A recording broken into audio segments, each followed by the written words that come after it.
those who don't know, how old was she? How old is she? Yeah. You said it was as if she's dead. Check real quick. My bad. I think I said, how old was she? She ain't dead and gone. I think she's like only 21 or 22. 21 with no kids?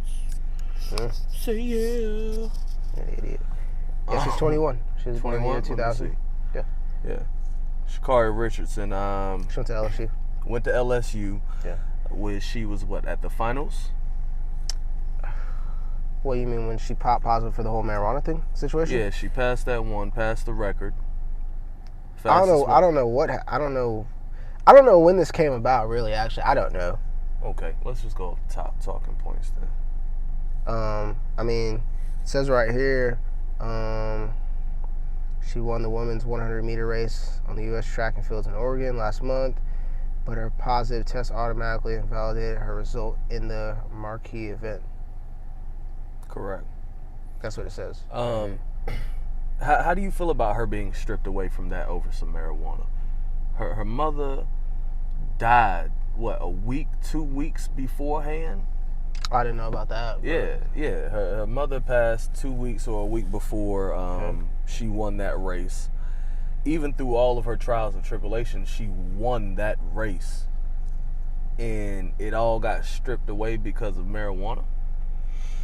Well, I'd seen a post or two. I just recently got back on social media. I'd seen a post or two. It was like a comparison post, and it was something about Michael Phelps. Back when he was, doing his thing, he tested positive for something, marijuana or something, some narcotic. Yeah. And nothing happened to him. I mean, I think it's bogus regardless of who it is. I think it's bogus regardless of who it is, especially considering that the state that she was in was legal. Yeah, right. Yeah, it was legal.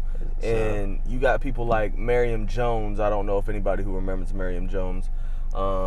She is an Olympic medalist, and she was also stripped because of steroids. But I understand that. But if I'm not mistaken, even in that situation, she was injured and she was prescribed steroids. Right. And she popped, and she was a Hall of Famer. Well, it was.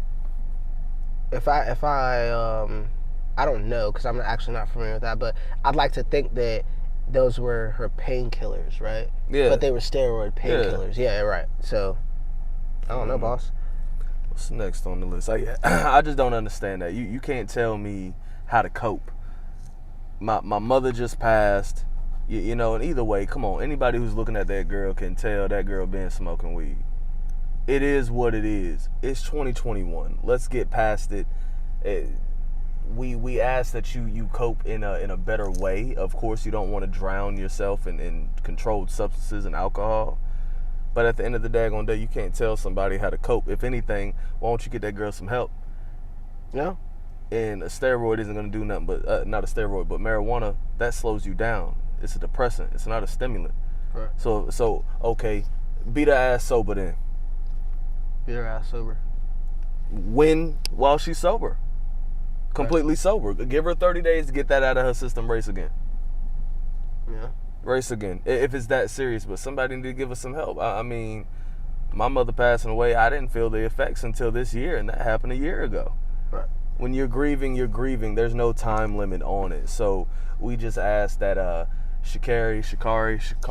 Yeah, Sha'Carri. We ask that she has a safe recovery and she grieves in peace, and that this doesn't allow her to go down a spiral. We pray for her family, and we pray she gets the help that she needs to help her cope and grieve in a healthy manner. And that she gets to compete. Yeah, because she shouldn't be able to stop. She shouldn't be able to stop. There's tons of athletes that, honestly do way worse. Right. Way worse anyways.